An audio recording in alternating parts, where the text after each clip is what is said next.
नमस्कार दोस्तों, सरन क्लासेस में आप सभी का स्वागत है। आज इस वीडियो में मैं आपको रिया चक्रवर्ती की गिरफ्तारी से जुड़े कुछ बातें बताने वाला हूं। जैसा कि आप जानते हैं कि रिया चक्रवर्ती को अरेस्ट कर लिया गया है 14 डेज के कस्टडी के लिए, और यहां पर बताया जा रहा है कि जुडिशियल कस्टडी हुआ है, न कि पुलिस कस्टडी। तो मैं आपको बताऊँगा कि जुडिशियल कस्टडी और पुलिस कस्टडी में क्या अंतर है। काफ़ी कुछ जानने को है इस वीडियो में, लेकिन उससे पहले अगर आपने इस चैनल को सब्सक्राइब नहीं किया है तो सब्सक्राइब कर दे और साथ ही साथ बेल आइकन को भी प्रेस कर दे ताकि आगे आने वाली वीडियोस की नोटिफिकेशन आपको मिल सके। तो सबसे पहले आप ये जान लीजिए कि रिया चक्रवर्ती को एनसीबी यानी नारकोटिक्स कंट्रोल ब्यूरो के द्वारा अरेस्ट किया गया है। तो ये एनसीबी क्या है, सबसे पहले ये जान लेते हैं, फिर आगे बढ़ते हैं। एनसीबी की स्थापना 1986 में हुई थी। इसका हेडक्वार्टर न्यू दिल्ली में स्थित है। और एक इम्पॉर्टेंट चीज़ कि ये मिनिस्ट्री ऑफ होम अफेयर्स के अंडर में आता है, और प्रेजेंट टाइम में होम मिनिस्टर कौन है, तो होम मिनिस्टर है अमित शाह। और एनसीबी के एजेंसी एग्जीक्यूटिव है Rakesh Asthana. NCB director general के थ्रू गवर्न किया जाता है, जो कि प्रेजेंट में राकेश अस्थाना इसके डायरेक्टर जनरल हैं। अब जान लेते हैं कि पूरा मामला क्या है। एनसीबी के द्वारा डेली रिया चक्रवर्ती से पूछताछ की जा रही थी। 8-8 घंटे तक इंटरोगेशन चला और फाइनली रिया चक्रवर्ती को कोर्ट में पेश किया गया और कोर्ट ने इन्हें जुडिशियल कस्टडी दिया है। जुडिशियल कस्टडी के बारे में जानने से पहले ये जान लेते हैं कि ये अरेस्ट क्या होता है, इसका प्रोसीजर क्या है हमारे कंट्री में। अरेस्ट करने का जो रूल है वो सीआरपीसी यानी क्रिमिनल प्रोसीजर कोड के तहत किया जाता है, जो कि 1973 में आया था। और अरेस्ट करने का जो मेन रीज़न होता है वो ये होता है कि पर्सन के मूवमेंट पर पाबंदी लगाना। और भी बहुत से रीज़न्स है, जैसे कोई पर्सन जो कभी गलत कर चुका है उस गलती को दोबारा वो रिपीट न करे इसलिए, या फिर अगर कोई एविडेंस है उससे कोई पर्सन छेड़छाड़ न करे इसलिए भी उसे अरेस्ट किया जाता है। और फिर अगर कोई पर्सन से प्रॉपर इन्वेस्टिगेशन करनी है तो इसके लिए भी उसे अरेस्ट किया जा सकता है। और यहाँ पर जो इन्वेस्टिगेटिंग एजेंसी है वो है एनसीबी यानी कि नारकोटिक्स कंट्रोल ब्यूरो। अब आपके मन में एक सवाल आ सकता है कि किसी पर्सन को कब तक अरेस्ट करके रख सकते हैं, तो इसका आंसर सेक्शन 57 ऑफ सीआरपीसी में दिया हुआ है। इसके अकॉर्डिंग किसी भी पर्सन को यदि अरेस्ट किया जा रहा है तो उसे 24 आवर्स के अंदर मजिस्ट्रेट के सामने पेश करना होगा, क्योंकि अगर ये रूल नहीं रहे तो पुलिस इसका फ़ायदा भी उठा सकती है और पर्सन को टॉर्चर कर सकती है। बट इस सेक्शन 57 के अकॉर्डिंग 24 आवर्स के अंदर मजिस्ट्रेट यानी जुडिशियरी के सामने पेश करना होगा, और ये हमारे संविधान के आर्टिकल 22 में भी लिखा हुआ है। यहाँ तक आप समझ गए होंगे। अब जान लीजिए कि कस्टडी 2 टाइप्स की होती है, एक पुलिस कस्टडी और एक जुडिशियल कस्टडी। सरल भाषा में समझ लीजिए कि पुलिस कस्टडी का मतलब क्या होता है।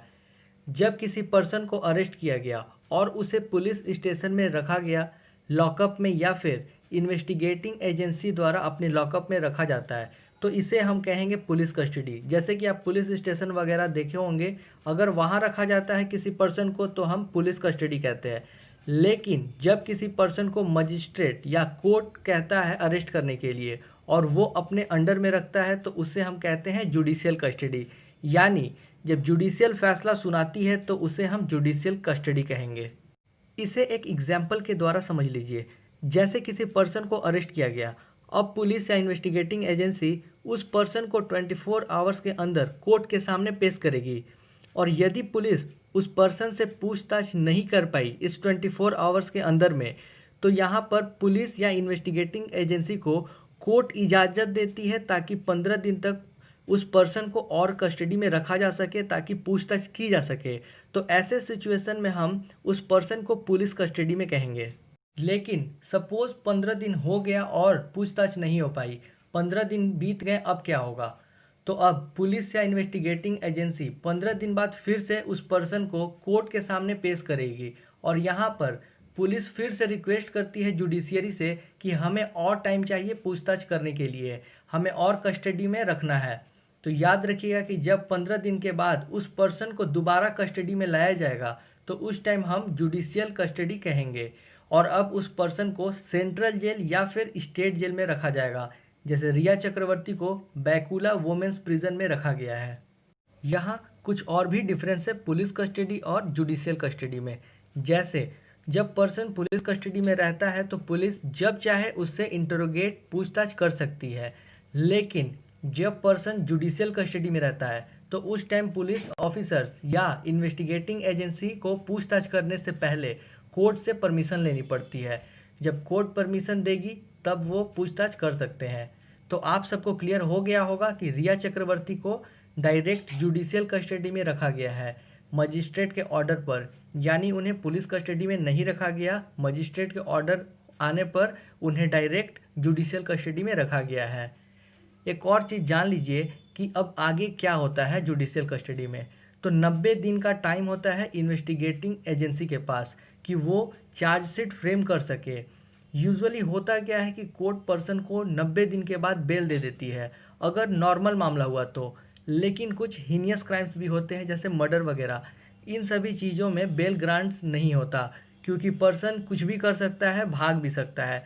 तो अगर नॉर्मल सिचुएशन हुआ तो 90 दिन के बाद यूजुअली बेल मिल जाता है, बट हीनियस क्राइम में बेल नहीं मिलता। जाते जाते ये बता दूं कि जब पुलिस किसी पर्सन को अरेस्ट करती है, पुलिस कस्टडी में रखती है, तो पर्सन के पास कई सारे राइट्स होते हैं, जैसे कि वो अपने लीगल एडवोकेट से बात कर सकता है, कंसल्ट कर सकता है, और उस पर्सन को रीज़न बताना ज़रूरी होता है कि आखिर अरेस्ट क्यों किया गया है उस पर्सन को। आई होप आपको समझ आ गया होगा ये टॉपिक कि पुलिस कस्टडी और जुडिशियल कस्टडी में क्या डिफरेंस है, और भी अरेस्ट से जुड़ी बातें समझ आ गई होंगी। अगर आपको वीडियो पसंद आया हो तो प्लीज़ लाइक करना ना भूलें। तब तक के लिए bye and thank you for watching this video.